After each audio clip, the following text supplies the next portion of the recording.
wrestling fans, welcome to the One Wing Wrestling Podcast, where two wrestling elitists discuss or review AEW events and wrestling news from around the world. At One Wing Wrestling, our motto is, we go where the elite go. I'm your host, Krishna and joining me today, as always, is Mr. Bill Cutbush. Bill, how's it going? It is going. I don't know. I just thought I'd try a slightly more exciting animated entrance. Got it. Yeah. So there you go. It's going. I can't wait for tonight. Oh my God. But in all seriousness, I only have one question for you right now. All right. What's your question? How hyped are you for tonight's show? Okay. I'm trying to control my emotions, okay? Because Bill, sitting on my bed right now, which my bed is near my recording area, I have two Kenny Omega t-shirts that I'm like, should I put one on? Should I wear one tonight? Is it gonna happen tonight? Because if it doesn't, I think it's almost a guarantee. Like I'm 100% sure it's happening tonight. Because can you imagine if Kenny Omega does not show up tonight? Listen, I am doubling down, double or nothing here right now. Kenny Omega is 100% showing up tonight. If he doesn't show up tonight, I will publicly post a video of me. I don't know. I can't think of something that would be appropriately terrible that I would do. I don't know. I'll publicly post a video of me stabbing the cover of my wrestling storyteller's book. Oh, okay. That's pretty serious. It is. It's a great book, and I really love that book. So. And not only that, it's just like, you appreciate books so much. So I do. Just stabbing the book just doesn't. It's just against everything. But it's okay. My book will be safe. I'm not concerned about it. So do you want to just get into keeping up with the elite and stuff like that right now? Let's do it, man. We got all kinds of stuff to talk about tonight. Cool. Let's do it. Let's go. So Bill, what's new? What are new news? We got a lot going on tonight. Right. And the first, I'm going to go to an honorary member of the elite that may fight a member of the elite one day. Will Ospreay. He is in the G1 final for the first time in his career. He managed to win D Block today when he beat Tetsuya Naito in the semifinal of the tournament, and he will face tomorrow Kazuchika Okada for the G1 final. Oh, wow. Yes. Okada is looking for his fourth G1 victory. This is only Ospreay's third tournament ever, but it's the first time he's ever made it past the group stage. He had this to say on Twitter, too, because he started to play a more face-style character, which is kind of interesting. So on Twitter today, he said, "So it's not really spoken about enough, but May, I nearly died. My infection was that serious. I came back in 2 weeks. 3 months from that point, tomorrow, I'm in the G1 final on NJPW 50th anniversary. I wish I could hear your voices, but I'll fight with everything I've got." So are we saying that, he's turning face and because here's my thought. Remember, Kenny's won the G1, right? He's won it. I saw a post recently that's saying that Will Ospreay just surpassed Kenny for the most 5-star matches Kenny's had. I don't know if I believe that post or not, but hey, it's adding fuel to the fire. And this, oh my God, I'm looking it up right now, Bill. And again, sorry, I'm looking at Wikipedia here. Will Ospreay, 20 5-star matches. Kenny Omega, 19. Yeah, so wow. Okay, before we get into this, this is great long-term storytelling, and I think this is why it's going to be long-term storytelling here. I'm going to hit you with something that I saw on Being the Elite this week, and it kind of triggered something for me. Yep. And I want to bring it to your attention, but you probably noticed as well. But it was recapping how when the Elite went up to Hangman Page and he said, first of all, Hangman is probably the biggest babyface, right? So here we go. Not the biggest babyface, the nicest wrestler. Let's go. Hangman is the nicest wrestler, and this is where I'm going with this. And I'm going back to long-term storytelling here. Okay. And so the Bucks approach Hangman. They say, "Hey, we want you to be our actual partner." And he's like, if I can't. You guys weren't there for me, but these guys were, and I can't turn my back on them. Right. I'm sacrificing my opportunity to support these guys. Right. Think about that. Now I'm going to go back a little bit here, Bill. I'm going to go back to 2019. Okay. Hangman Page earns a shot at Chris Jericho. He Yes. approaches the Bucks and asks them, I need you guys in my corner. The Bucks say to him, we can't. We have our own match to deal with against the Lucha Brothers, but you'll be fine. Right. Right? So think about that. Like they couldn't make it. Fast forward. Hangman is now sacrificing his own opportunity to be in the corner of the actual Dark Order. Yes. Again, nicest. He's now the nicest wrestler that you could think of. But this is not a by mistake. This is long-term storytelling. And I'm going to hit on long-term storytelling again because I'm guaranteeing you Kenny Omega is not going to forget that the Bucks sided with Hangman to not make him lose, but when he lost the belt. Kenny has that. So this whole thing about Will Ospreay suddenly showing face may be because, hey, guess what? Kenny may be playing nice for a while. Right. We're gonna get the bad Kenny Omega back, and I'm going to love every single second of it. You know who recently stated he really wants to come to AEW as well? Who's that? Takeshita Ibushi. Oh, Ibushi. Yes. Okay. Yeah. So he said that he was looking forward to potentially having a Golden Lovers reunion. Yes. Yeah. Exactly. Right. So, and that's very recent stuff too from him. So things are getting very interesting. Things are getting interesting. Yeah. On top of it, they Dave Meltzer mentioned this week that New Japan, Wrestle Kingdom 17 expects there will be AEW wrestlers there.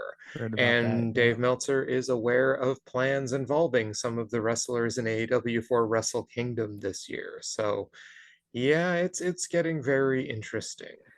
It's getting interesting. Obviously, whenever there's like events like this, it's always bad. Like, listen, I don't care if you're the best wrestling organization, if you're the worst, as long as you're working together and you're providing us like entertainment, I don't care. That's great. Everyone wins, right? Yeah. So the fact that New Japan and AEW have now kind of had this bond where they're looking past like a lot of things and you know what, they're putting on these great events. I'm happy to hear this. The only thing when I heard this, I'm like, wait, but what time does Wrestle Kingdom take place? Because what time will it be here in North America? Yeah, exactly. It takes place in which is why I said, Will Ospreay won today. And I mean, these tweets are all hours old. Yeah, because it happened in the wee hours of the morning today. Wait. I thought that you just were like, I thought something happened like WWE where their new UK NXT champion showed up on NXT yesterday night, and the tournament to crown the champion hasn't aired yet. Well, that's great. See, wait, I thought you were referring to stuff like that. What did I tell you weeks ago? That you can make some minor cosmetic changes to WWE, and some things are just going to be the same old. Speaking of, a wrestler was reached out to, in terms of like potentially WWE, Konosuke Takeshita. He actually made the comment that he's like, they've talked to him. He's going back to Japan for 2 months. He'll be back, but when he's back in October, he's looking forward to coming back to AEW. Yes, exactly. I saw that report as well, and I was like, I'm not surprised. No. I mean, did you see his last match on Elevation this week? Yeah. And the crowd, though, it was one of the loudest pops of the entire Elevation show. Like they deservedly went so. Yeah, exactly. So. They love this guy. I love this guy. You love this guy. Come back. Well, speaking of a guy we love and who was released by AEW, Jack Evans was on a podcast this week. And he said to them, I don't think I gave my all to AEW. There were some missteps. Not blaming AEW, blamed himself. And he said, if I have the opportunity, I want to go back. Oh, wow. I was like, please come back. I know, Jack. Right? Come back. Well, there's going to be more opportunities in the future because some of the guys they got now will go to WWE. Yeah. And that's fine. Like that's okay. I said last time. I don't care if a bunch of guys go to Yeah. WWE. We were fine before these guys came. We'll be fine after some guys After. go. I think there's Agreed. already a lot of dead weight on this roster Yeah. that I would love to see cut. And, it's just Swerve Strickland is no longer one of them. So, Yeah, and speaking of Swerve, since you brought him up, yeah, Hit Row re-debuted on on WWE, and guess who's not there? The best person, Swerve Strickland. of course, because he now has a much better gig going on. Yeah. Yeah. Anyway. Um, so yeah, those are some of those news events involving those people. I have some injury updates as well. Okay. I'm sure we will get back to more Ospreay and Elite talk when we're previewing tonight's matches. So Mhm. yep, Adam Cole, Kyle O'Reilly, they appeared on TV recently, but it is legit. As far as Yeah. I'm aware right now, neither one of them are cleared to wrestle, and it's unknown if O'Reilly is even close to coming back because Yeah. we're still not fully certain exactly what's wrong with him. Did you see the preview video for tonight that AEW posted with Chris Statlander talking about her injury? I didn't. No, I did Okay. not see it. Well, no, it was very good. I would Okay. suggest anyone who really wants to sort of see her talk about it, it's right at the end of the preview video. She's out 6 to 8 months after she gets the surgery, which she hasn't had yet. Oh Um, wow. yeah, she has a completely torn ACL. Her lateral meniscus is torn, and there's lateral impaction fractures in her tibial and femoral heads. She said, that makes it feels like more of a bruise, but it's technically a broken leg. And Oh, the completely torn ACL, she goes, that's the worst. So yeah, she is out for substantial amounts of time. Tony Khan mentioned this week that he still has plans for Chris Statlander, and is looking forward to her return at some point. great. That Yep. that sucks. 6 to 8 months. That's Yeah, wow. Okay. Okay. yeah, You yeah. know what? Like if any division didn't need this injury, it was the AEW women's division. Let's be Right. real here, right? Yes, exactly. And I mean, it's again, I was watching Serena Deeb on, Dark Elevation again this week and was like, why is she not Why is she wrestling here? on the Yeah, main why is she card? on Yeah. why is she on elevation? Yeah, Agreed. exactly. And Matt Menard, who we know is injured, Mhm. will likely be a few more weeks before he can wrestle. There's still no indication he actually needs surgery. He's just rehabbing his couple of injuries he's got that we mentioned last week. And Other he did commentary yesterday on Dark. So Matt Yes, Menard yes. on commentary. Oh, he was great too. I love listening because Yeah. he's half playing his character on commentary. Yeah. It was wonderful. Anyway, so yeah, that is our being the elite, our keeping up with the elite segment. Um, and with that, we can now turn to the main card. You ready to talk about some of these matches? Let's go. Let's do Okay. this. Okay, well, first up, just to remind everybody, we are going to be seeing the House of the Dragon cross promotion episode. First question, Krishna, will you be watching House of the Dragon? Um man, like this is actually a tough question for me because I loved Game of Thrones, most of it. And I hated the last season. Like I mean hated to the point where I it ruined some of the series for me, right? I can't look at this. It's like the Dark Knight trilogy. I consider there being only two movies because the third one was absolute garbage, right? And that's what this actual series did this season did to me as well. Now, will I watch it? Maybe if I have nothing to do one day and I could give it a shot, sure. But I'm not going out of my way to watch it, is what I'm trying to say here, right? Right. Yeah. So the last season of Game of Thrones for you is the sequel, Star Wars sequel trilogy to me. Yes. Okay. Yes. Okay. Gotcha. So yeah, I will also probably not be watching this for a very long time. Yeah. First of all, I don't have HBO. Same. I don't have So I mean, HBO. it's hard for me to find, and I got a million other shows to watch. I haven't even seen Witcher season 2 yet. I'm in the middle of Stranger Things season what do we have to do? Four. Four? Four. Four. Yeah, yeah, which I'm enjoying a lot, PS. So if you Awesome. people haven't Awesome. seen it, go out and check it out. But that's for another show, another day.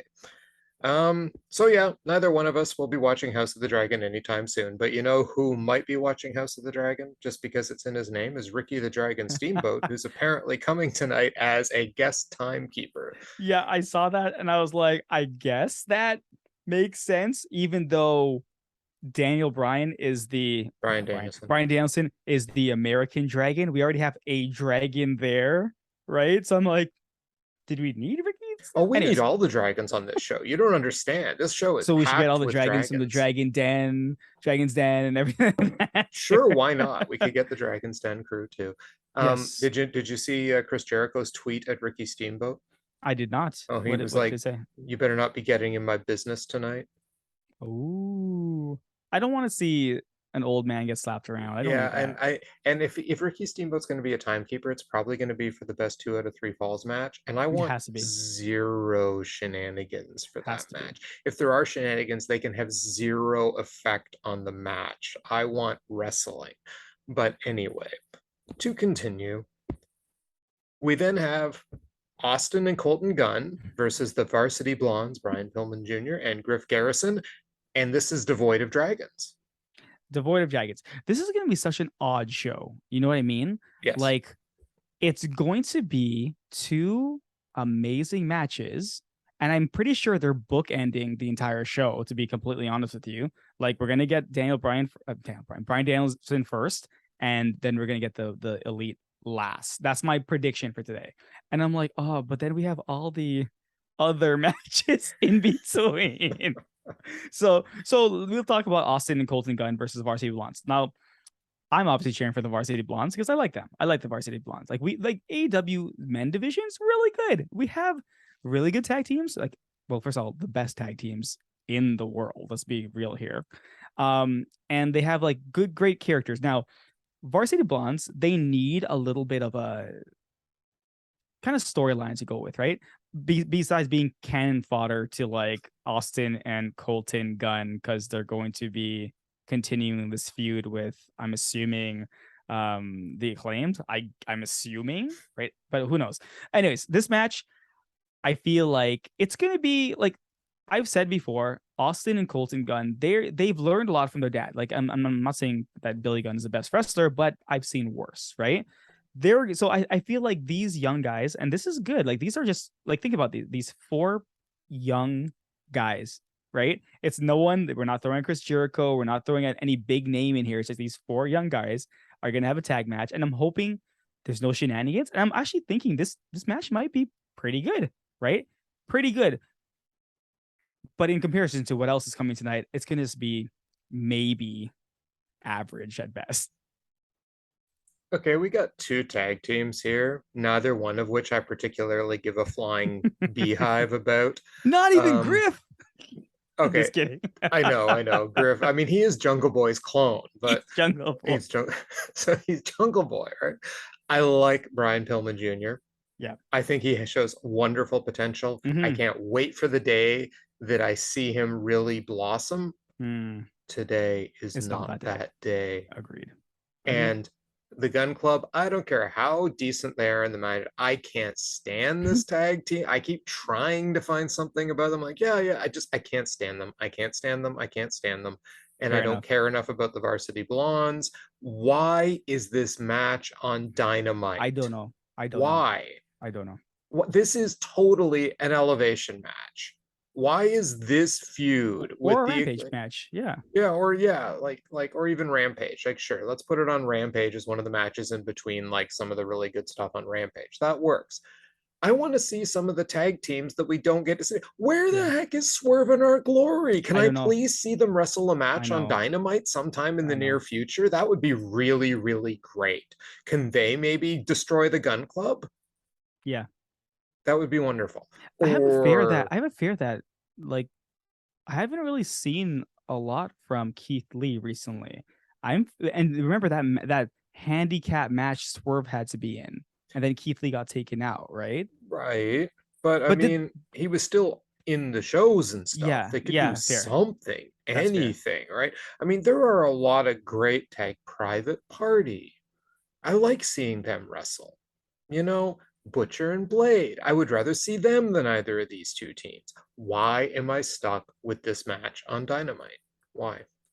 That's my response. The question is, why are we still talking about this match? That is a very good question. Because I feel like bitching about it. That's why. Okay, so we're gonna go on. Speaking of bitching about Oh matches, no. we have Tony Storm versus Kylan King. Do you have anything to say about this match?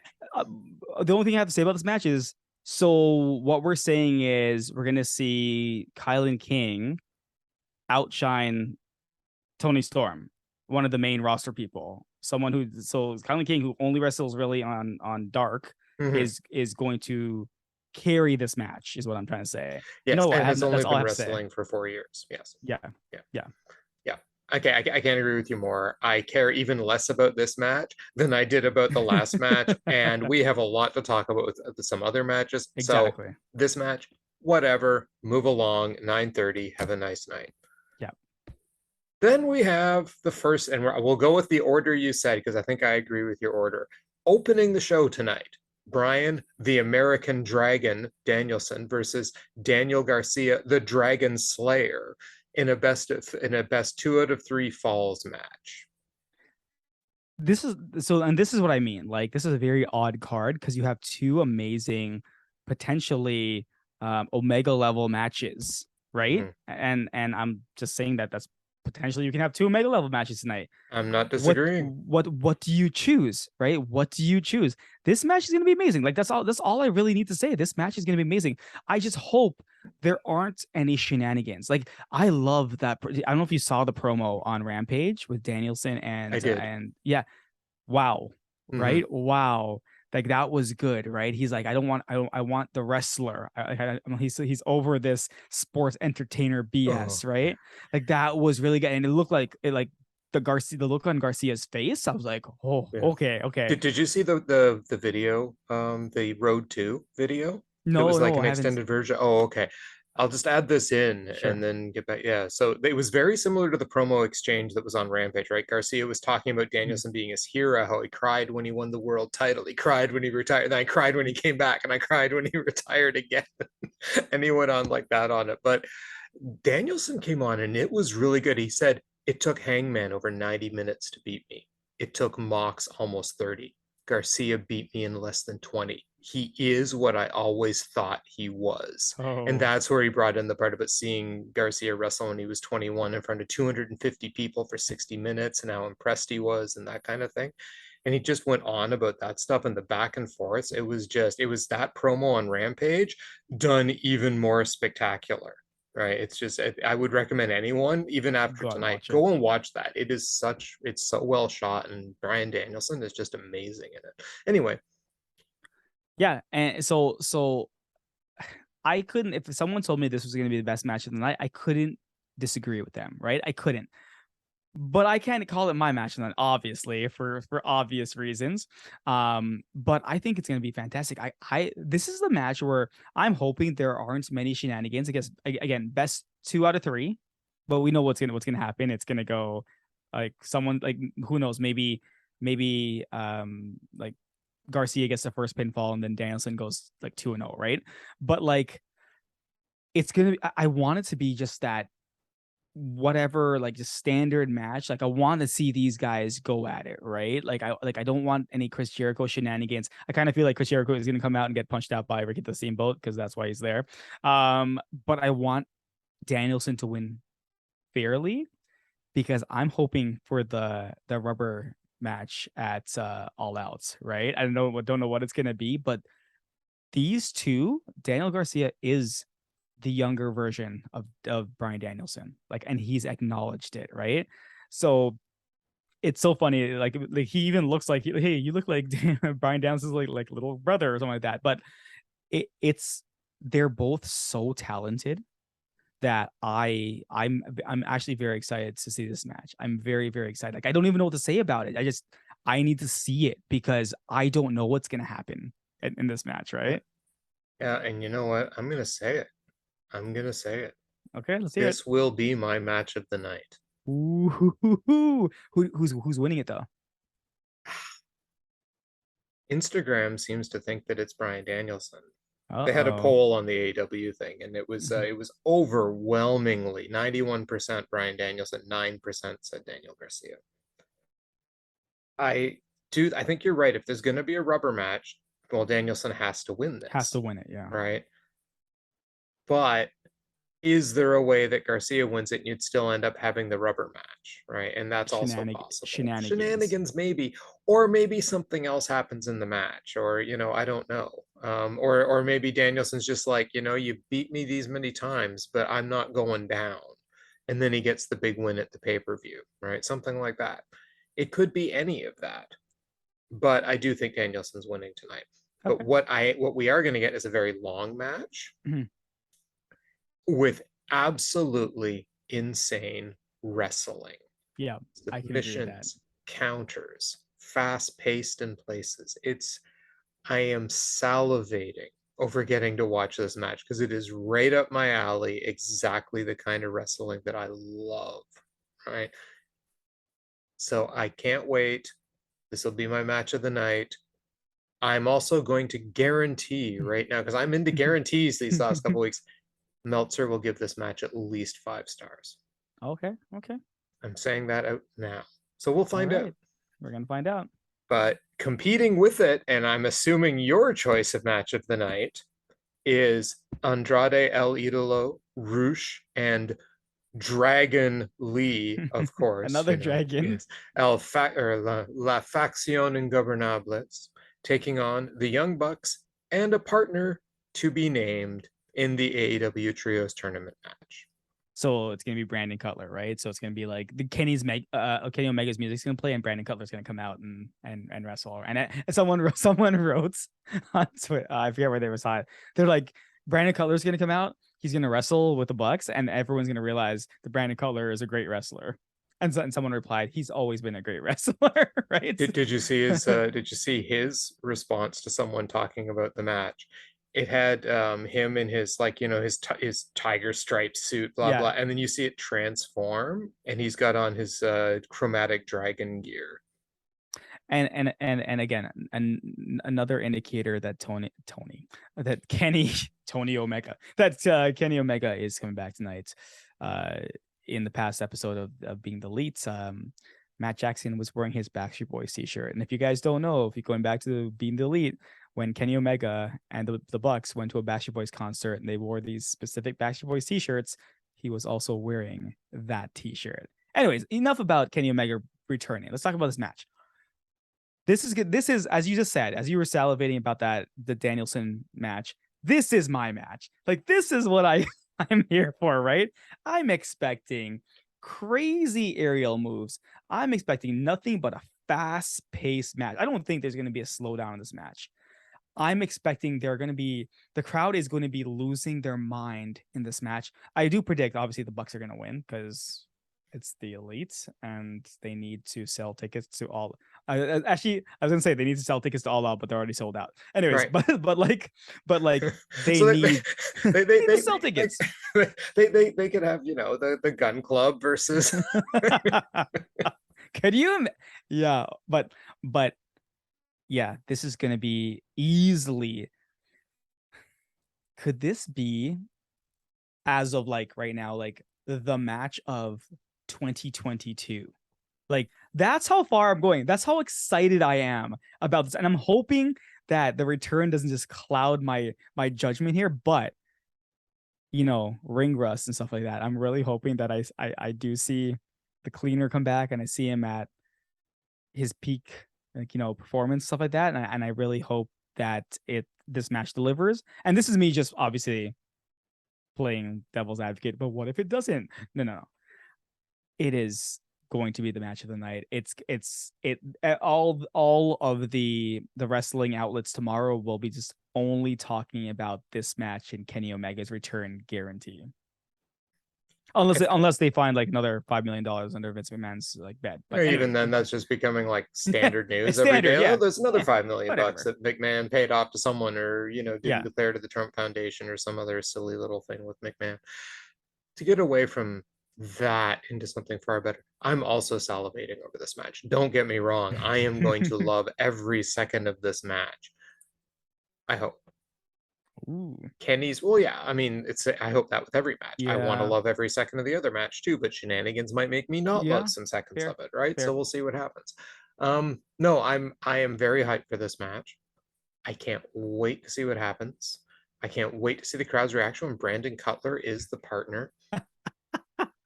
I'm gonna turn the TV off and walk away. If I'm that's the not, case, I'm turning the because TV Brandon off. Cutler is an amazing wrestler. I proudly wear my Brandon Cutler shirt on a regular basis. So anyway, no, but in all honesty, Kenny will be there. I don't think you're going to see much ring rust. Kenny is too consummate of a performer, and he's up against three guys that are truly, truly amazing. Yeah, agreed. So Agreed. I can't see this match being anything other than incredible. And I think we are in for one hell of a treat tonight. It's like we tonight are getting like a sandwich made out of the best breads. It's Bread. like each end of the bread is made out of like the absolute best quality stuff, but then someone just put bland margarine in the middle of the sandwich. Yep. Yep. So we're gonna get this amazing bread bookending both ends of the show, and then some real bland stuff in the middle. So someone's like, this is the most delicious croissants you've ever had in your life. And we kind of put like we can't believe it's butter in the middle. Exactly. Right? We can't believe it's not sour milk. Yeah, that's great. Thanks, guys. Thanks. But I am super hyped for tonight's night. You're right. There are two potential match of the year candidates on this show. So we will see by the end of the year if either one of them makes it to our lists. That's true. But for now, what say we go and watch this show? Let's do it. We will see how hyped we are when we come back in a few minutes. But like I said to you guys, it'll seem like we were never gone. Go Brandon Cutler. And we came back after what Jim Cornette will call the most boring episode of Dynamite ever. I don't think we agree with him. Ooh. But let's find out. Right now, I just want to say and ask you, Krishna, what is your mood like right now? You know, they always say you don't know how much you'd miss something until it's gone. And 8 months ago, I think it's 8 months now, Kenny Omega stepped out of our lives with injury. And man, we're gonna get to the match eventually, but I am so happy. And I wouldn't say I'm the only person, judging by that reaction today. I am so happy he's back. Now, just imagine for a moment, and this will segue nicely. Imagine for a moment he disappeared for 7 years. Ooh. Right. And that's kind of how I felt at All Out. Well, the Rampage before All Out 1 year ago. And Dynamite tonight comes to us from Charleston, West Virginia, home of Charleston Chew and the Charleston Coliseum. That will become clear later on why I mentioned Charleston Chew. We have JR, Tony, Excalibur on commentary. Taz takes Tony's place at some point. I'm not quite sure when. It's just all of a sudden I started hearing Taz's voice. Maybe all four of them were on the booth. I kind of missed it. But probably missed it because the show opens up with CM Punk's music. Totally unexpected. Yeah. But I was suddenly extraordinarily happy because not only was I getting Danielson and Garcia and the Elite, I was getting CM Punk. So anyway, he comes out to the ring, gets a mic, and he says, look, I'm trying to put on my tough guy game face, and you guys ruin it all by making me smile. But I have business to attend to. Important business and unimportant business. He'll get the unimportant business out of the way first. He said, there's someone from around here, and I want to challenge them to a rematch right now. Hangman Adam Page, you want your rematch? You got it right here, right now. And he waits. And he waits, and there's no music, and Hangman doesn't come out. So he says, okay, fine, now on to the important stuff. That wasn't cowboy stuff, it was coward stuff. Some advice you need to take. The apology must be as loud as the disrespect. Everyone wants to be the champ until it's time to do champ stuff. Ladies and gentlemen, I understand John Moxley has a lot of fans and he can be number one in your heart, but I'm number one in the ring. I know what it takes to be the best. I know what it's like to breathe it into existence, and I know what it's like to lose. John Moxley has always been number two. There's always been a guy with his number, and I'm that guy. John Moxley is the third best guy in his own group, and that's a recurring theme in his career. This doesn't make him a bad guy. It just doesn't make him the best either. Moxley talks about breaking bones and drinking blood. Well, I broke my foot. Tell me when I'm telling lies, which was like a recurring Mm-hmm. point he made through his promo. Mox has been the interim AEW champ. Interim means temporary, but I'm willing to test myself against Mox. His best friend is the third best Eddie I've shared the ring with. He's the second best Kingston. These people aren't number one at anything. Tell me when I'm telling lies. At this point, there's a CM Punk chant. I missed you guys. I'm defending my belt against John Moxley at All Out. I'm looking to test my foot. John is not even the first John I'll beat in Chicago for a championship belt, and he's not number one in that category either. At this point, Mox's music hits. So I have some time now to before he gets to the ring. That's what CM Punk says. I got some time now before he gets to the ring because he knows, like we knew, when John Moxley gets lost on the way to the ring. And again, he got lost on the way to the ring. He had to ask fans, I'd say at least twice, how to get to the ring before he actually got there. CM Punk was actually lip syncing the words to his song and chimed in on one part of the lyrics. So that was pretty funny. Mox gets in the ring, gets a mic. Look out, ladies and gentlemen. CM Punk is dropping pipe bombs. He writes checks with his mouth his body can't cash. You live in a fantasy world. In your mind, you're the best in the world. You're not the best wrestler in catering. You think your mic is power? It's just a microphone. All the words don't mean crap. That belt on your shoulder don't mean crap. My belt don't mean crap until I beat you. I am the heart and soul of this company. Every time I get called interim, it makes me sick because I think of you. And CM Punk says, you can be the heart and soul. I'll be the dollars and cents. Mox says, we both know you only came to AEW because you ran out of money. Being the best is having guts, heart, fighting spirit. You ran out of that a long time ago. Prove me wrong and do something about it. You won't do crap. I'll soundly defeat you at the pay-per-view. If you touch me now, you'll just, oh, that's CM Punk says to him, look, I'll soundly defeat you at the pay-per-view, but if I touch you now, you'll just bleed all over me. And then they get into it. There's a lot of punches, and the officials come to break them up. There's a big pull apart. They go back and forth for quite a while. Officials pulling them out. Mox throws the belts around. Punk gets a chair and sits on it. Mox comes back in. This goes all over the place for a while, and then they finally go in the back.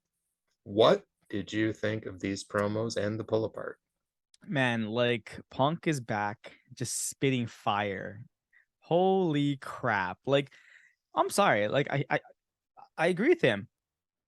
Tell him if he's telling lies, tell him everything he said was when he said you're the third best person in your group, and this is a recurring part of your career. I was like, oh, he went there. Oh yeah. Right. And he's like, you're not even you'd be the second best John I've beaten in Chicago, and that's not even a close one. I was like, Yep. holy cow. And then attacking Eddie Kingston. Yep. And he's the third best Eddie I know and the second best Kingston I know. I was like, man, he's not pulling punches, right? Mm-hmm. And I was like, okay, I'm excited for this now. Mm-hmm. The match is actually happening a lot earlier. We'll find out later. Mm-hmm. But wow, I CM Punk comes out playing the heel, right? Mm-hmm. And I'm like, okay, I see. You know, John Moxley, babyface. You can't really turn him heel, so you may as well turn Punk heel. But everything Punk was saying was correct. You know, Yeah. if you're the champion, you gotta do champions things. Look at Kenny's reign, right? So yeah, I thought this opening promo was some of the best stuff I've seen from AEW when it comes to open mic stuff. And yeah, they let these guys talk, and I love their back and forth. Like, it didn't matter; it just went back and forth. It was like a game of Mm-hmm. tennis. Yeah, Moxley has his little jabs, But man, Punk just went straight for the knees on these things. I was like, man, are you guys agreed upon this before before this confrontation? Holy crap. Yeah, no, that it was this is my boy. Mhm, Okay, mhm. period. This is my boy at his finest. I was so happy to see him out there. I was loving every second of this promo. I was all over it. He just has such, like you were saying, such a way with it. He was destroying Moxley and destroying his Mhm, friends, right? And mhm. you're right, there was a heel edge to the promo, right? There was definitely a heel edge, but the crowd didn't Behind him. They care. they I they mean, they you the saw whole the lot. turn. You saw Yeah, the turn because he came out and the crowd was confused. They're like, what's happening? He's insulting everyone. He's insulting our yeah, boy. And then when he starts saying, "Tell me I'm wrong," yeah. they, They they started just stood there chanting and they CM start Punk. chanting. Yeah, I know, because he's saying, like, tell me if I'm telling lies. And he yeah, said it repeatedly. It's like, look, I'm saying all these things, but none of them are lies. yeah. Everything I'm telling you guys is the truth The about John truth. Moxley and his friends. Right now, of course, Mox is going to disagree. And I like the stance Mox is taking. I'm the heart and soul of AEW, been here since day one, that kind of stuff. You're just here because you ran out of cash. I mean, there's definitely a story to tell there too, right? This is very interesting. And the fact they moved the matchup is very Yeah. interesting. What are they doing and what are their plans for All Out? So again, I'm gonna go on and predict stuff again here. So first of all, I just want to make one comment. WWE, I know Vince McMahon's gone, but take some notes here, okay? Look at what CM Punk said about John Moxley, and not once did he bring in any of Moxley's things he suffered from in the past year. So just take some notes on that. You can attack a person in a way without bring, like when they attacked Jeff Hardy about his alcoholism. Like, come on, WWE, really? That's where you're going with this. Anyways, besides that, yes, very interesting. CM Punk kind of playing the heel. Like, I'm gonna go out on a limb here, Bill, and you're not gonna like where I'm going with this. CM Punk is going to beat John Moxley, right? CM Punk's Mm-hmm. gonna continue, and part of me was like, okay, so will Hangman Adam Page be the person? No, because Hangman has said, I'm going to be in the corner of my friends. And guess what? The Dark Order is making it to the pay-per-view. So let's not get that twisted. I'm gonna call it. I'm calling a returning MJF, and you can't tell me like differently here. I'm calling he's returning as the person to battle CM Punk at All Out for that belt, because he's coming back as the one of the AEW originals, right? And trying to take it away from now. And I know what you're thinking, like Punk like, still is babyface, but that's what I'm thinking. This is the path they're going down. Like MJF has been away for such a long time, and I don't think we talked about it, but Britt Baker suddenly posted a picture of her and MJF just this past week on Twitter. Could mean nothing, but that's Does all I'm gonna anyone even say. care about I MJF think they do. I anymore? think the fans do. I think the fans do, and we're gonna talk about this a little bit That later. would be So that would be I really, really, really, really, really, really, to the core of my soul, hope you're completely wrong. There is nothing all that I right, want to see less than MJF come back at All Out and take the title from CM Punk. The little punk who like whips off into the night with all of his, oh, I'm such a whiny little bleh, and then runs away for months without a word. He comes back and takes it. Like, why? What gives him even the right to have a title I shot at don't this know. point? I What don't gives know. him even the right? It is the most ridiculous story that I could possibly think of for CM Punk. Give that belt to QT Marshall before MJF. Like, if you ever want me to hate MJF to the core of his soul for the rest of his life, he will come back at All Out And and take take the the belt belt. from CM Punk. Well, Because I would rather that anyone QT else in that locker room, Marshall. anyone, Aaron Solo beats him for the title, Hey, okay? we leave Aaron Soul out of The this. either of the Gun brothers. Okay, either one of them. Take your pick. If they get Wardlow I can said, beat, I I like said, I'm gonna Wardlow say better something. than MJF. I warned you. I'm gonna say something you're not gonna like. I Yes, did warn you you are about that, correct. I do not like it. You are right. but I I warned really you. hate it. I warned Yes, you again. yes. That's not gonna happen. We don't have any Well, inside no, it's sources. no, and it's Predictions. not going to happen because you're wrong. I'll accept it. Hey, if I'm wrong, I'm wrong. I'm just very curious what they're gonna do. Okay, okay. We shall see. I'm also curious, but what I'm a little more suspicious of is the title match Mhm. next week's going to get blown all to hell, and they're going to Maybe, have to do maybe, it again at All Out. I maybe. want them in like a steel cage at All Out or something like that. I think Moxley versus CM Punk in a cage would be pretty awesome. So Yeah, yeah, no, I see them going down that path as well. I doubt it's gonna be like Eddie Kingston so he's showing up for some reason to attack Punk. But like what just like one more comment. Like yeah, Punk's looking great. oh Holy yeah, cow, he looks like he's gotten in some really good shape on his time off here. So yeah. good on him, yo. I mean, it did its job. Hmm. Like the one or two times we're gonna talk about this. It did its job of getting me excited. And yeah, I'm very like when they announced when this match is taking place, Yeah. I think everyone was confused. They're like, What's Yeah, I know. happening? Next week. Yeah, Next week? Okay.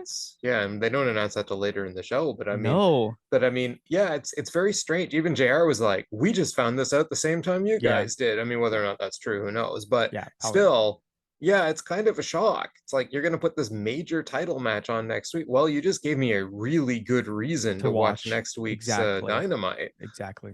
But it makes me wonder, so what have they got planned for All Out that's not MJF? Because there's got to be Hmm. something that has nothing to do with MJF that's planned for All Out, right? So Maybe Hangman. Maybe Hangman rematch. Who knows, right? who But knows? we'll We see. shall see. Because I mean, there was no Hangman on this show at all. No. No. So yeah. Anyway, we get a quick recap of Ricky Stark's win from last week, and then we get a Hobbs promo backstage with Tony Schiavone, who says, "Weren't you guys friends?" And then you hit him in the back, and Hobbs says, "I don't friends. I don't need friends." Starks, you proved to the whole world you're okay with losing. I'm not okay with losing. You got to parade around as like God's gift to the business, hiding behind my back. I was hired to make you state champ, and you still couldn't do it. I not only break backs, but I break necks. And as for QT and the factory, I've got some for them too. Yeah, I like this this Hobbs. Let him talk. Let him do what he needs to do. He's gonna unfortunately sorry QT and the factory. You guys are gonna be cannon fodder again. Just let Hobbs run through you. But yeah, it's doing its job. It's building up the match for All Out. So I'm good. I'm good to go for this one. Yeah, yeah, it's fine. It's fine. It is what it is. It's like Mhm. Hobbs, yeah, okay, cool. And poor QT and the factory. That's all Yeah. I have to say. They're becoming the lovable losers, you know? Yeah. Yeah. Yep. And then we get Ricky the Dragon Steamboat introduced as a timekeeper for the 2 out of 3 falls match. And then Chris Jericho comes out for commentary, followed very closely by Bryan Danielson. And Jericho at that point comments on the goody two shoes Steamboat and Danielson. And then the Dragon Slayer, Daniel Garcia, comes out. There's a war for control to start the match. They trade off some knee bars. Danielson gets a heel hook counter. Garcia slaps him. Danielson gets him into a surfboard during the commercial break, pulls on, does the whole, falls back, Yeah. pulls on his nose, gives him shots to the back of his head. There's a chop exchange. Garcia keeps slapping and kicking Danielson, like these little tiny, like playing with you slaps and kicks until Danielson gets mad. And then you get all these corner kicks, like the corner yes kicks, corner drop kick. He tries a Hurricane Rana, but Garcia pulls off this great reversal into a pin. Garcia gives him a butterfly suplex straight into a Jujigatami, which of course then Excalibur and Jericho, and then they're all having like spelling lessons over the Jujigatami, but which was kind of amusing. But Danielson clasps his hands, gives him a suplex for, I don't know how he got a suplex out of that Jujigatami, but it was pretty awesome. Danielson ties up Garcia's legs, an overhook submission, but Garcia makes it to the rope. Danielson drop kick to the outside. He went for a knee but missed, and then gets a back suplex on the floor. Garcia gets a back suplex on the floor to Danielson. Garcia does the hammer and anvil elbows to Danielson outside. Then he gets the dragon tamer on Danielson, but Danielson almost immediately reverses it into a triangle sleeper. I mean, it's just back and forth with these guys with holds for this first one. Garcia reverses it into a pile driver. Now it changes. Now it's not back and forth anymore because the pile driver takes Danielson down a bit. Garcia gets the dragon sleeper on him with an arm trap, and we've got fall number one, 10 Hmm. minutes into the match. So Danielson looks like he's down. The ref starts counting Danielson. Danielson gets up, but Garcia goes right after him. These sharp uppercuts and stuff in the corner. So, now Danielson is trying desperately to come back after being beaten down. It goes to a real commercial break, and I despise the Yeah, it's ground weird. they all walk Yeah. on right now. Why am I missing 3 minutes of this match to watch commercials? Why? Anyway, apparently there was a DDT on the concrete during the commercial break that we all missed, and it That's cut Danielson exactly. That's what I open. thought. I'm like, did I miss something here? Did this happen when I wasn't looking or something? But Yeah, yeah. they quickly recapped it when they came back from commercial in a little inset. I'm Hmm. like, really? We missed that. Hmm. Anyway, yeah, I was not thrilled that they went to commercial during this, but anyway, Garcia does hit like some more mocking kicks to Danielson and raging him, but then Garcia gets the dragon sleeper on him again, back suplex, but Danielson manages to tie a pin on him out of nowhere for a 1-1 tie around the 8:36 mark. So now it's 1-1. So Garcia goes right after him, beats him down some more, runs into the corner, but Garcia gets his own legs trapped in the tree of woe, and then Danielson gets some yes kicks on him, hammer and anvil elbows on the turnbuckle top, and then a spider German by Danielson off the turnbuckle.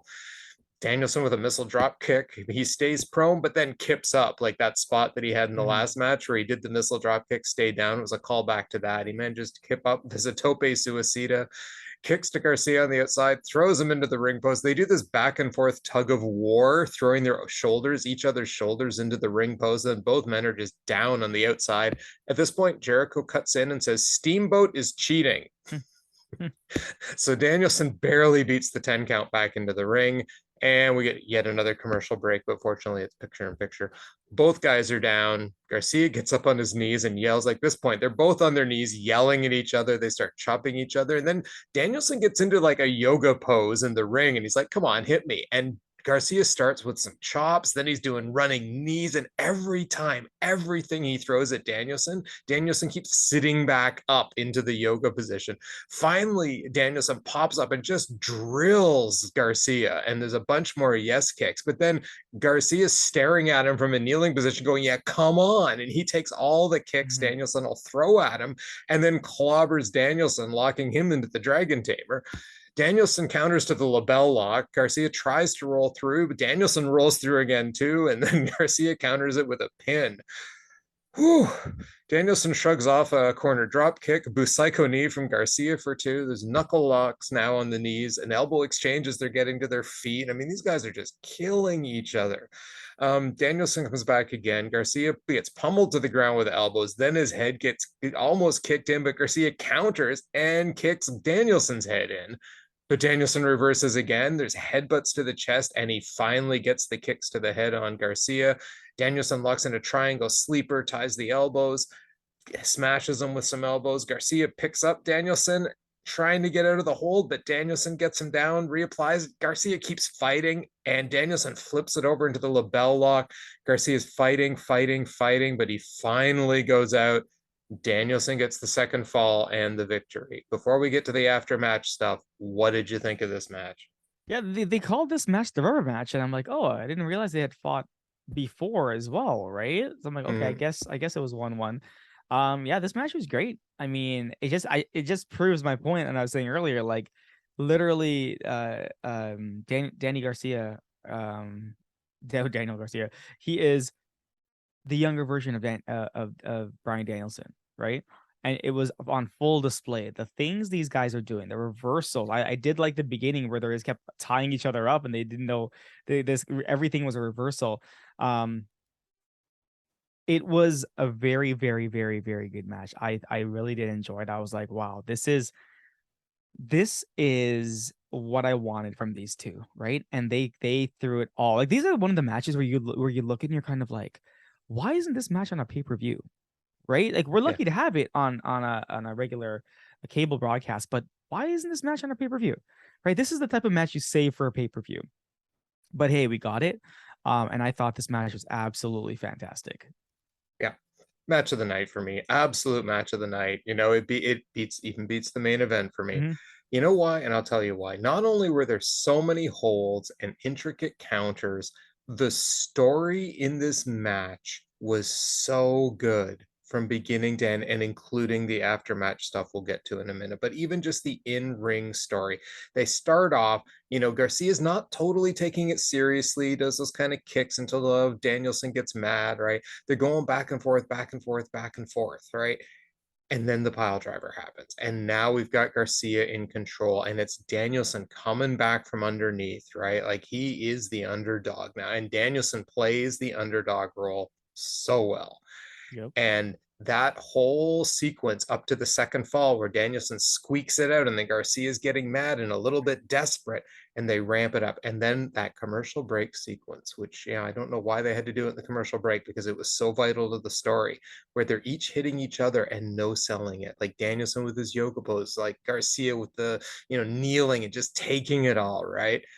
And both of them back and forth, back and forth. Neither one wants to give up, and they're both killing each other with almost duplicate moves. Like you said, he's the younger Bryan Danielson, right? Just killing each other back and forth until finally, and Garcia just will not give up in that hold. He doesn't want to surrender, to the point, and that's what I mean. This story was phenomenal. I mean, right to the point where the match is over and Garcia doesn't even realize it's over.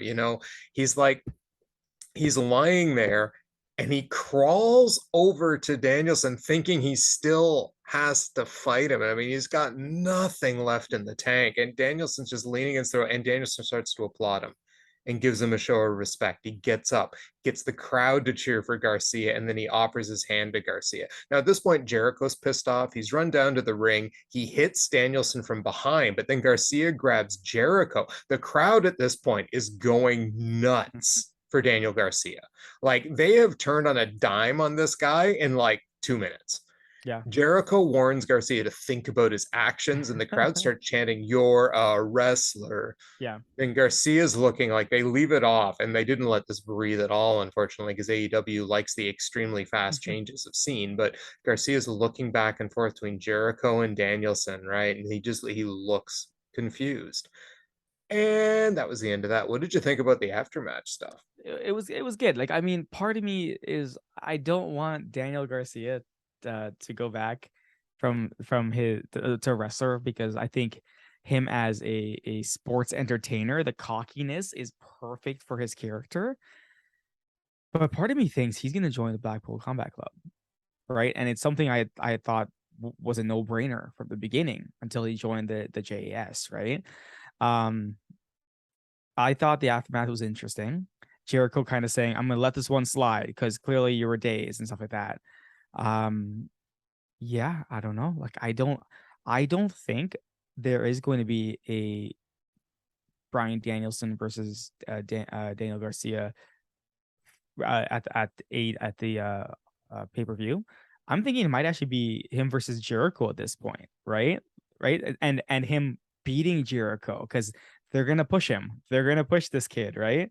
Yeah. So I am very curious what they're gonna do with his character. Part of me just doesn't want him to leave JAS, but I don't know. I don't know.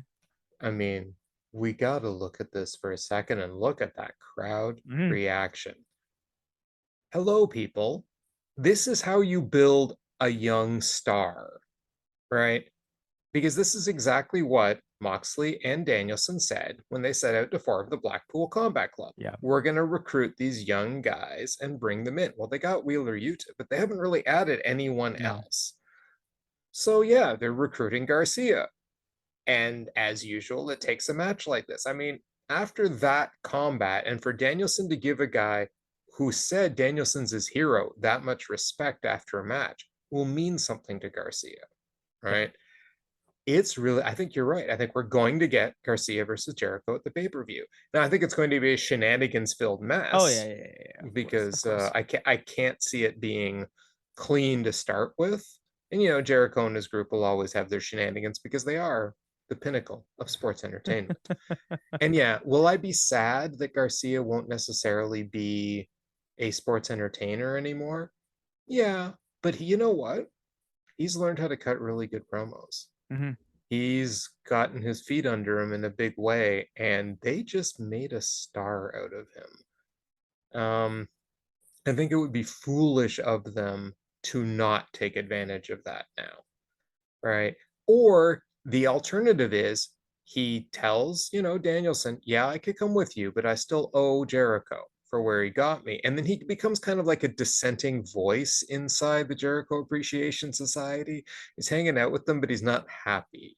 They could do that too, I think. But I suspect he'll just end up with the Blackpool Combat Club, Yeah, which I'm not probably. necessarily sad about because like the only thing that makes me sad is I'm not going to see another Bryan Danielson Daniel Garcia match because I'd You love to never see a know. few more of Yeah. those. Like wow. All I have to say is at this point I'm like, holy crap, is this CM Punk and then this? And I'm like, this is one of the greatest dynamites I've seen in Yeah, a ages. long time. Yeah, Yeah. agreed. Anyway, then we go in the back and we've got Swerve Strickland and Private Party, and they're having a match Friday for the tag team championships. Tony mentions, and Swerve says, "You're welcome." And Private Party says, "What? We're ranked number 5 now. We're a 5. ranked tag team." And Swerve says, "Well, you've been here how long? And this is the closest you get to these belts. You need to respect your elders." And Keith Lee says, "Yeah, after you swerve in our glory, you can walk back down the ladder." Private Party says, "We're taking the belts back to New York." Facts. Yeah, I'm excited for this match. We asked where Swerve and Our Glory were, and here they Yep. are, fighting Fire Party. Fire Party's awesome. They've always been awesome. Yep. So this is gonna be a really good match. Yes, I Like, so mentioned I'm both of these excited. Yeah, teams earlier. Yeah. yeah, Yeah, I'm looking forward to seeing this on Rampage. So yeah, yeah. good job, guys. Good job. I actually get to see a solid match on Rampage Hmm. because this match is gonna be a hell of a lot of fun. And speaking of a hell of a lot of fun, I don't know, the best segue ever. Tony Nese comes out with Mark Sterling, but that lasts about 3 seconds because Mox hits Nese from behind. John Moxley just comes running out, smashes down Nese, tears off to the ring, grabs him and goes, CM Punk, I've been waiting too damn long. Let's unify the belts right now. Let's get this over with. So Punk comes running out again. More people come out with him. You get another pull apart between these two. You see Claudio and Yuta both come out. They're Hmm. restraining Mox. It was so Claudio picking Mox up and just I carry carrying him. him Yeah, around. It's like he's the one man pull apart machine. He's just like, yeah, okay, you're going to be over here now, Mox. Walks around with him. And then Mox thinks the exit is in the crowd. yeah. Yeah. He's clearly doesn't realize you can just walk up the stage and out. So, Of course, of anyway, course. yes. What'd you think of this segment? Again, just build. I was shocked they did a second one. But yeah, just build. I guess they did it because hey, it's happening next week. So yeah, I think they were making the point that this is too volatile to hold off to the pay-per-view. exactly, So they exactly. have to do it. It is so volatile that they just have to do it. So yes. So then you get Tony Schiavone backstage with the Jericho Appreciation Society, and he asks them, "Oh, am I sensing some dissension here?" Jericho says, "Look, this is where you mentioned." He says, "I'm going to give you a pass, Danny. You were fuzzy when you put your hands on me. I need to know for sure next week. I want to talk to you face to face, man to man. Whose side are you on? You better make the right decision." But then Ricky Steamboat comes in. He says Daniel Garcia is coming into his own. He doesn't need you guys. You have this, and Jericho, you have the same hair, the same getup you've had for years. If anybody should mentor Garcia, it's Danielson. And Jericho just says to him, "I haven't liked you for 15 years. Stay out of my business." And he storms off, but Angelo Parker stays behind and starts to choke Steamboat, but Steamboat decks him. We knew Steamboat was gonna deck somebody. I mean, like I thought it was Jericho, but clearly not. Yeah. I mean, this is what it is. Like it's building up next week to find out what's gonna happen between Jericho and Garcia. But I mean, again, it's just building it up. Yep. And 20 years later, Ricky Steamboat still cannot cut a very good promo. Yes, correct. Yes. I just thought he was old. That's why. No, that's pretty much his promo style for his Oh, whole career. The guy is a phenomenal wrestling talent. Yeah, he just needs someone to talk for him. mm. But guess what it's time for? It's time for I Can't Believe It's Not Butter. We hit 9 o'clock and we get the Varsity Blondes music hitting. They come out and I actually wrote down what did I deserve to do for this after the first hour. I don't get now. Yeah, okay. So this is what we get. Okay, and then the Gun Club comes out and the Gun Club takes it to them and it's over by 9:01. Yeah, Literally, like it like was literally 2 to 3 moves mhm, to poor Griff Garrison, and it was over. I it was over. mean, yeah, Pillman didn't even get in the ring. So Billy Gunn gets on the mic and he tells his boys, "That's what gets things done. I'm super proud of you. I've done a lot of really great things in my career, but the one thing I love is working next to you two. That's a fact." You see Stokely come out. Billy's distracted by Stokely. His sons attack Billy, and for some reason, the audience actually reacts to this. The Acclaim then comes out and saves Billy, and JR goes when they run out, "Listen, listen." And I Yeah, just yeah, yeah. about died laughing.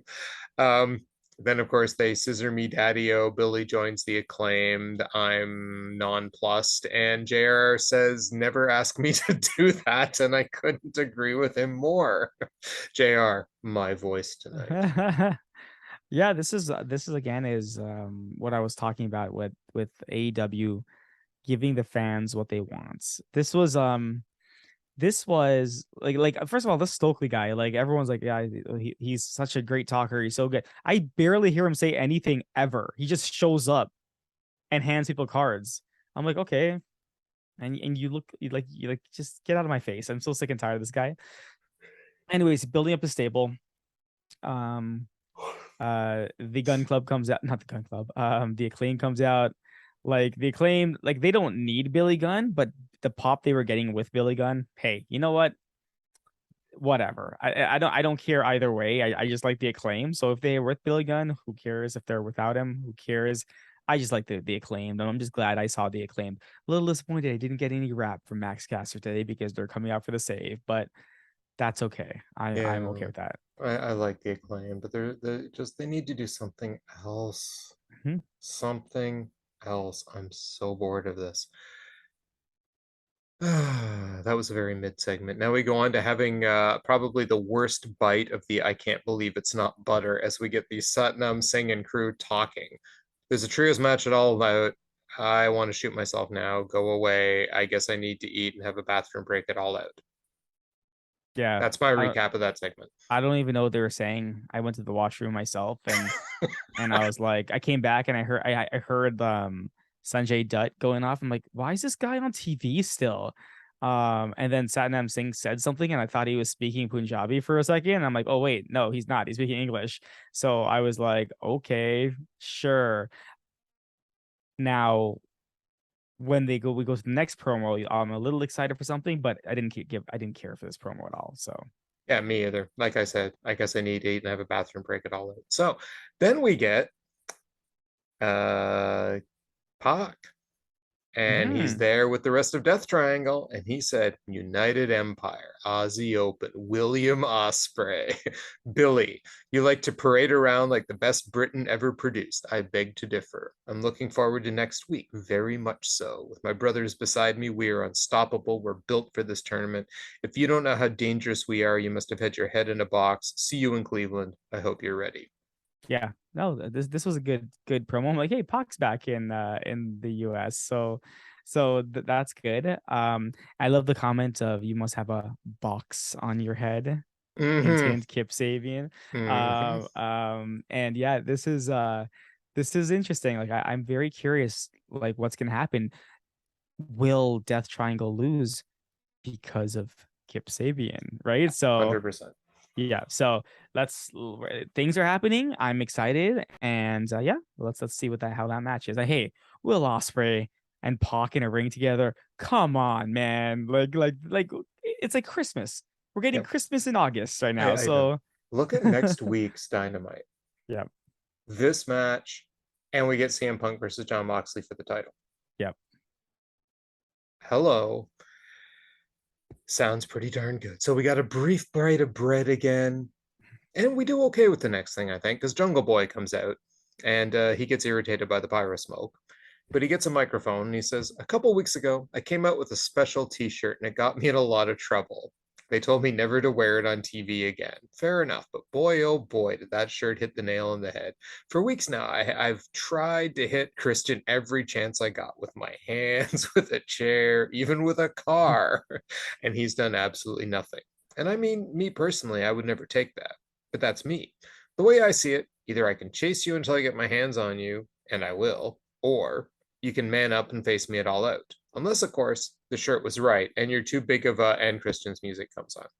So Christian comes out. Hold on a second. So Jungle Boy, you're challenging me to a match at All Out. My answer is no, but not for the reason you think. Things are getting out of hand. Luchasaurus plowed through security, got himself suspended. This is getting out of hand. At the end of the day, I'm proud of you. Look at you, all that confidence. A year ago was like you were from Charleston, West Virginia. You couldn't even form a sentence.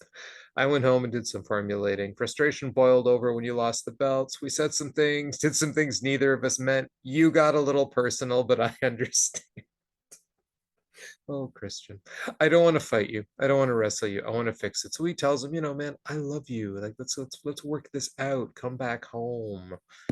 So Jungle Boy takes him down because he doesn't believe him. But outside, Christian kicks him low, throws him into the guardrail, and says, I hate your guts, you piece of crap. But Jungle Boy throws him into the stairs, stomps his arm on the stairs, slams his head into the steps over and over again. So they go to commercial to restore order. Yeah, it was good. It was good. I mean, Jungle Boy needs a little bit of work on the mic still. Like it's still not exciting and engaging. The crowd loves him. I love Jungle Boy too. Like he's amazing in the ring. But yeah, of course, and then you hear Christian come out, and you're like, okay, this guy can cut a promo. So this is good. And yeah, like I mean, it got brutal. Like when he stomped on his hand and everything like that, I'm like, holy crap! They're going, and he kept like smashing his head into the. I was like, wow, they're showing it that it's personal. So yeah, no, I think it's doing its job. I think we are still looking at a Luchasaurus turn, and he's gonna basically attack Jungle Boy. But yeah, it's building up for a match at All Out. Yeah, we're gonna get the match at All Out for sure. There's no way they're not going to. Big grudge match. It'll be full of some kind of shenanigans from Christian, of course, but we'll see what happens. I like the segment. It was decent. Yeah, I mean the whole beating into the steps, like you said, that was great. Jungle Boy's better than he was for sure. But he's got a long way to go to be CM Punk. Yeah.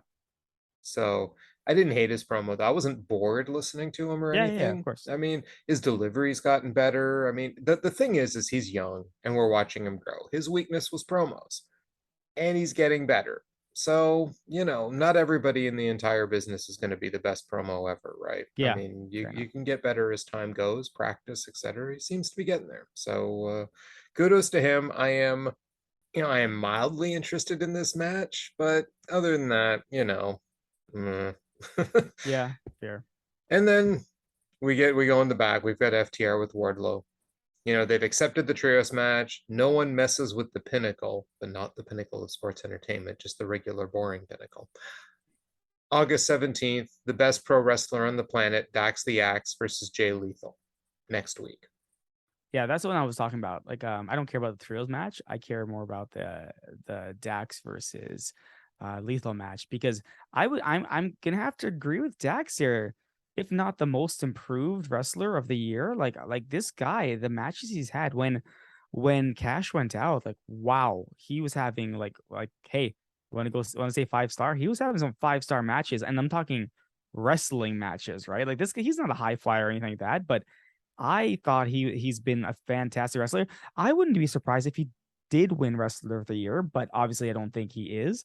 But yeah, no, I'm excited for the match next week, like the actual just regular one-on-one match with Lethal versus Dax. I can care less about the trios match because I don't want to see Sanjay Dutt or Satnam Singh. So Real quick, in the last year, how many 5-star matches has Dax Harwood had? I don't know. Got 0? any guesses? No, I have no idea. 2. 2? Oh, he has. Yes, Okay. he has. Both of them were at Ring of Honor shows. Oh, I think Supercard of Honor, and Death Before Dishonor, and it was the tag team matches tag team against. matches. Yeah, none of them were his single matches. His best singles match, Dax Harwood defeated Cash Wheeler, 4.25 stars. Adam Cole defeated Dax Harwood, 4.25 stars. Will Ospreay pinned Dax Harwood, 4.75 stars. He's come very close to some 5-star matches. Yes. Yeah. but hasn't quite reached that 5-star level on his own yet. But Mm. I cannot disagree with you. The guy has been phenomenal. See those matches I just named? Those Yeah, were all great matches. I exactly. remember those matches. So yeah, he's had a phenomenal. But best wrestler? I don't know. There were two guys in the ring earlier having a 2 out of 3 falls match that I think are They, both yeah, better than Dax Harwood, but Dax Harwood is definitely up in the upper echelon right now, so I can't argue with that. Jay Lethal's good. Yeah, the match next week will be good. I'm not the stakes, I don't care. mm, All right. I mean, yeah, this whole trios between these 6 guys, I do not care at all. yeah. It's just my level of care is in the basement. But anyway. So yeah, that's happening. And unfortunately, so did the next match. We got 9:21 p.m. We got Kylan King versus Tony Storm. I started this off by doing a rocket battle on Pokemon Go on my phone. It was Ghost Pokemon. I defeated 2 Bandits and a Duskull with Snaggletooth the Weavile using foul play. While that was going on, there was a decent roll up back and forth to start the match, though. Kylan got in a knee strike to the second rope. Tony tries one of her 3 moves on the outside, but Kylan reverses, drives her into the ring apron and the guardrail. One thing I noticed was there was a lot of hard hitting stuff from Kylan King. Mm-hmm, Her mm-hmm. suplex to Tony on the outside, she stretches her, beats her down on the turnbuckle, vicious kick to the stomach, and that Samoan drop out of the corner turnbuckle, which put them both down for some reason. Tony did a fisherman suplex pin for 2. Kylan got off a spine buster. Then Tony gets the swinging DDT, and something happened for the win. I missed it. If you could tell me, that would be great, because my wife came downstairs and interrupted me, and I had no idea what happened there. Yeah, it was just another kind of DDT that she did, and that Oh, was okay. it. Like her Was it one the of her Storm 3 moves. Zero?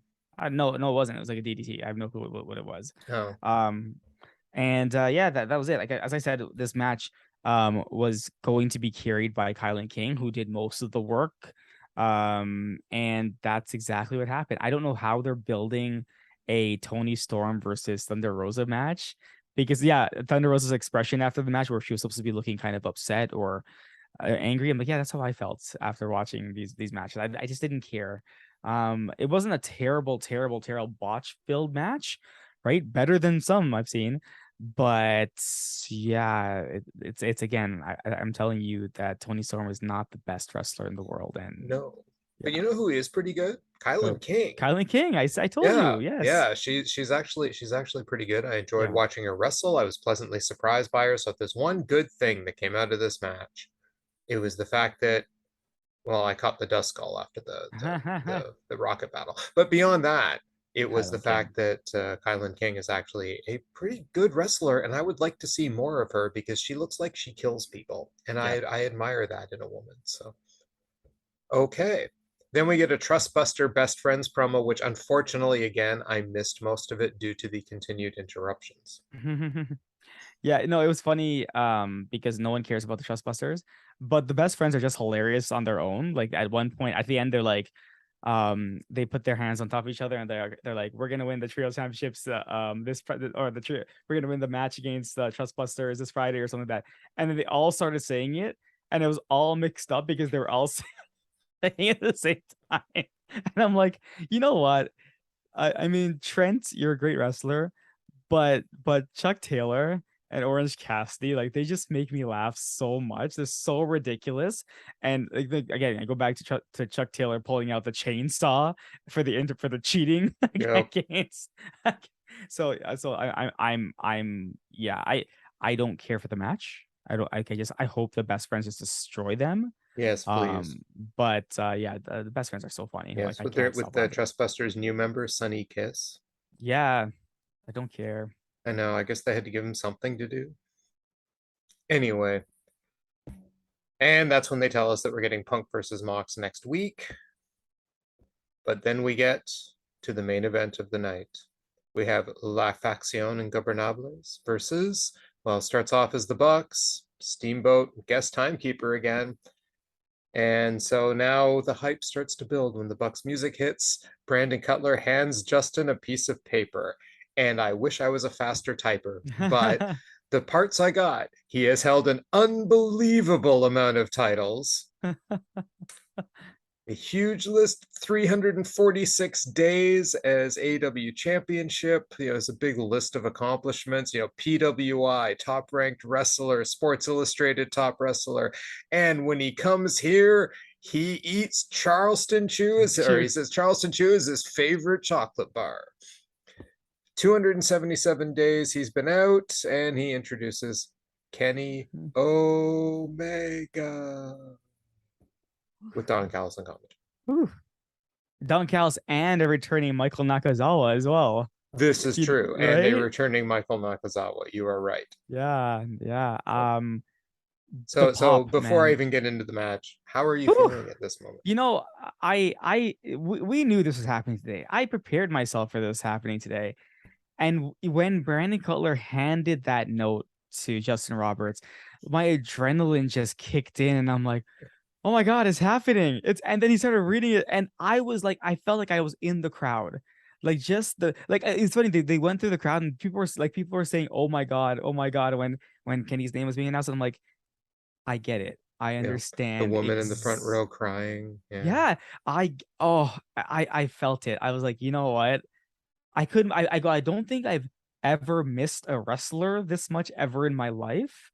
So the fact that he came back and wow, just wow, and I was like, he's back. I missed a wrestler that much. His name was CM Punk. And he left back. And I was very sad. And it took me quite a while to get past it and get over it and accept the fact that wrestling was no longer going to have CM Punk as part of it. But it did take a long time.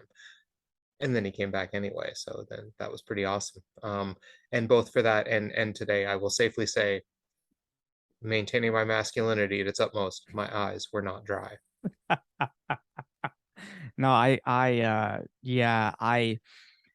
the excitement, like, again, I sat up. I was lying down on the couch watching it, and the Young Bucks come out, and then I sat up in anticipation of Kenny Omega, who I knew was there anyways, coming out, and then just seeing him, I'm like, it's been so long. It's been so long. It's like seeing a best friend since like for years and years. I was like, oh my God, he's back. And then my next thought went to, is he 100%? Now, obviously, when I saw things on him, I'm like, okay, they're playing it up. They're playing it up. But part of me kind of, it was like, yeah, but this guy had some serious injuries, right? Yep. So. And let's go with what Bryan Danielson said on Rampage. Mm-hmm. He's been wrestling for 20 years. He'll never be 100%, Mm-hmm. but he can live 100%. Yeah, exactly. So, I think that Kenny Omega probably falls in the same category. Will he ever be 100%? No. But he can go out there and give and live 100%. Yeah. So, yeah. So we get the match starting. Dragon Lee starts it off, and he starts off by going over and giving Kenny Omega a handshake, bit of a show of respect, right? And then you start out with Dragon Lee versus Nick. And again, there's a lot of crazy stuff that happens in this match. I didn't catch it all, but here's what I did catch. Dragon Lee versus Nick. Nick does an Escalera into an arm drag. There's a drop kick bulldog from the Bucks then. They take down both Andrade and Rush. You've got Kenny in the ring. Finally, he gets tagged. Crowd goes nuts when he gets tagged in. Short arm chops. He gives the 10 turnbuckle shots, really playing it up to the crowd. There's a triple move by all three of the elite to Dragon Lee. Dragon Lee finally manages to tag out to Andrade, who gets in versus Kenny. You see Jose distracts the ref, so Rush hits Kenny from behind, and Andrade goes at him. All three of them are beating down Kenny Omega during the commercial with kicks, stomps. Rush takes down Brandon. There's Dragon Lee gets a surfboard on surfboard stretch, not like the upside down surfboard, to Kenny Omega. Rush is actually grabbing one of the belts and parading around with it too, for whatever reason. Kenny finally gets the hot tag to Nick, who does a huge, like, he comes in like a missile, a huge entrance, like splash off the top, tags in Matt, locomotion to drag and then locomotion Northern Lights suplex. See, I'm getting excited recapping it. Mm-hmm. 2 to Dragon Lee, but then Rush shuts it down, and then there's this back and forth of shutdowns until the elite all together managed to get triple verticals to all of LFI. Kenny Omega, they note though that Kenny Omega is suffering. Matt outside does a dive to all three of them. There's a tilt-a-whirl backbreaker by Kenny Omega to Dragon Lee. Nick drops the elbow, the Macho Man flying elbow for 2. LFI takes control again. The big Andrade double knees to Matt in the corner for a 2 count. Triple drop kicks to Matt, and all of them pose in the ring, the La Faccion Ingobernables. They isolate Matt for the commercial, though. Kenny's nowhere to be seen at this point, so I'm getting a little bit legitimately concerned because he's just nowhere. Dragon Lee does a single leg crap to Matt, but then Kenny finally climbs up to the apron. I guess he was chilling outside somewhere, but Roosh drills him off the apron. There's a double team low drop kick to Matt for a 2. Roosh mocks Matt, like he runs to do his finishing move, then stops and gives him like this light kick, and then rolls back and poses in front of him. Then Nick comes in for a save on a pinning attempt, but gets knocked out himself. Finally, there's a hot tag from Matt to Kenny Omega, and he goes in against Andrade. I mean, they went nuts when Kenny got this tag again. Omega with his snapdragons to everyone. He then tags in Nick, who tags in Matt. All 3 do corner moves to LFI. There's a turnbuckle powerbomb to Dragon Lee, double kick, super kick party on him for a 2 count. The Bucks double outside dives. Kenny goes for his Terminator, but Dragon Lee interrupts it. And then when he goes back to try again, his knee gives out and he collapses to the ground. He goes to get up to try the dive again. Jose trips him. Dragon Lee does and pulls him outside. Dragon Lee does the Terminator setup himself, and he does this tope con hero to Kenny Omega on the guardrail that goes over the guardrail into the crowd, and both of them are, I wrote down, both of them are dead. This got the holy chant from the crowd. Insane. Well, Dragon Lee gets Kenny up, drags him back in the ring. They get him, they cover him. Took a while to get him back in the ring, just a 2 count. Nick grabs Andrade. Dragon Lee stops Nick. Andrade flips onto Kenny Omega for a 2. There's a hammerlock DDT to Kenny, but then Matt shoved Roosh into Kenny in the pin, so he doesn't get pinned. Kenny does a standing knee and then a wicked looking V trigger to Dragon Lee. Dragon Lee is basically dead weight right now. And Kenny then hits a 1-winged angel for the win. And then he's saying something to Dragon Lee when he's down, but it looks like something very positive and seems to be really giving him a pep talk. And we'll get to the aftermath after that. So there's your match. Yeah. Obviously my match of the night. I mean there was no mistaking that this was not gonna be my match of the night. It's surreal seeing Kenny Omega back in the ring and playing that role that we know he's capable of doing everything he can do. They played up his injury like he couldn't do anything. When they took him out of the Terminator, and then they set him up for that hit from Dragon Lee on the barricades. I knew at that point, I'm like, he's back. He's back, right? So the fact he had to play up the knee, play up the almost kind of like I guess it wasn't a full not V trigger, but 1-wing angel, but he kind of got it. And also things I was looking at in the match, hyping up the crowd, playing up. I'm like, something is up here. There is no way Kenny Omega is coming back as a good guy. Like, I get it. The fans love him. No, Bill. Something is up. You could smell it. Something's up here. He still has Don Callis, who's never played a good guy in his life. Exactly. Something is up. Something is gonna happen. And I was like, I'm like, yeah, this is awesome, because I'm like, he's good. He's good.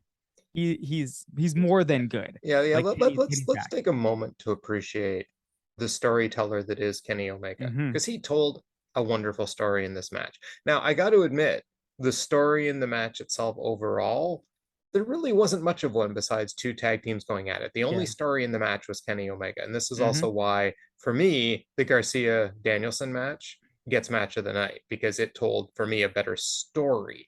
This one was just all about Kenny Omega, which is fine. It should be all about Kenny Omega.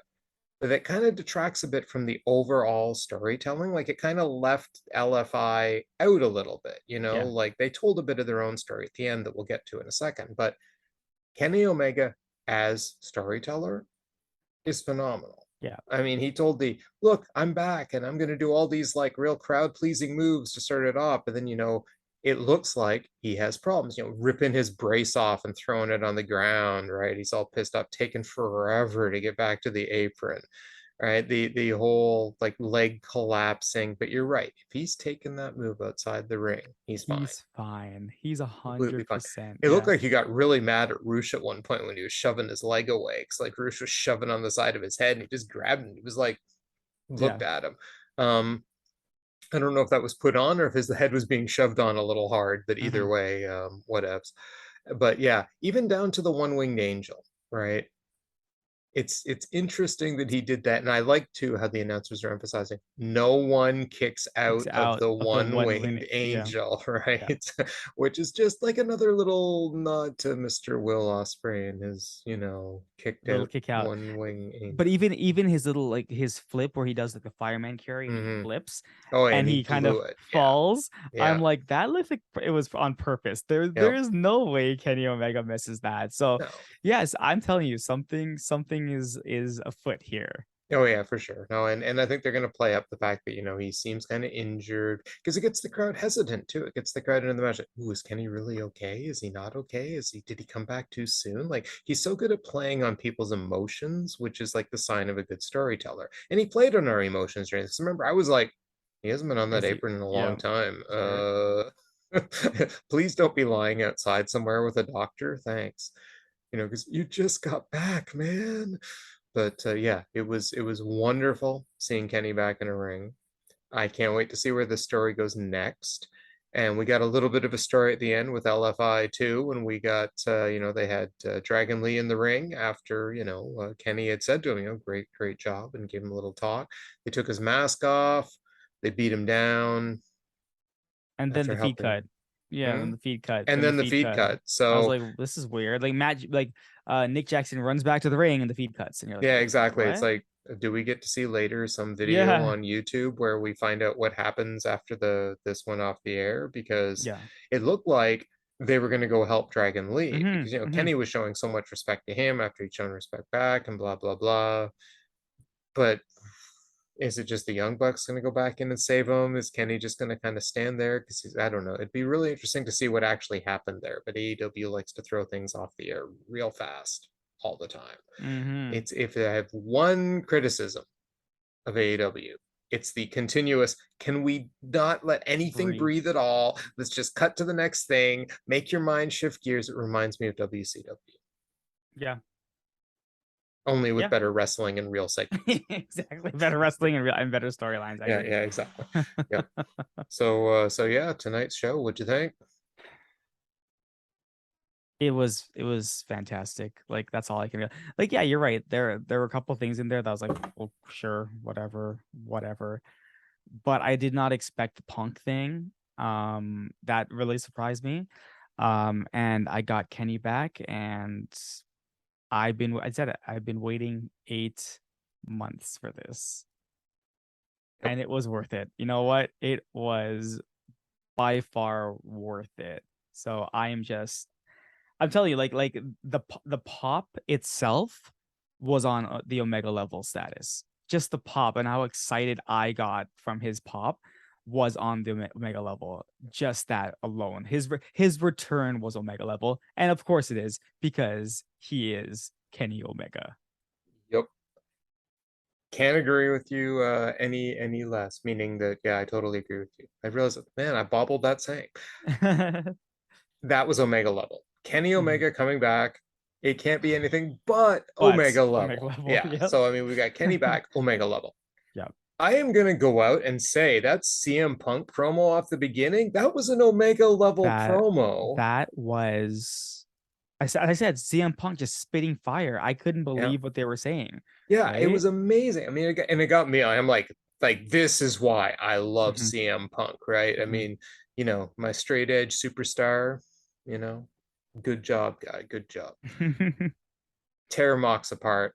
Thank you. End of story. Mox, you can go back to sleep because you are now going to be the fourth best member of the Blackpool Blackpool Combat Combat Club. Club. Oh wait, what about Claudio? Oh yeah, Oh, so the fifth best member of the member of the Blackpool. Yeah, Blackpool Council. yeah, okay. Yeah, because they said So three, but really there's four of them, yeah, there are right? four because Claudio Yeah, is part of them too, even though he's yeah, kind of Ring of Honor. yeah. Um, yeah, so that's great. Um, then I got, and I'm gonna say that was Omega level, that 2 out of 3 falls match Fair because of enough. the way they told the story, because of the turn at the end, because of the way they left it, all the moves, all the holds, both thing Omega level match. Fair enough. I can't disagree. I can't.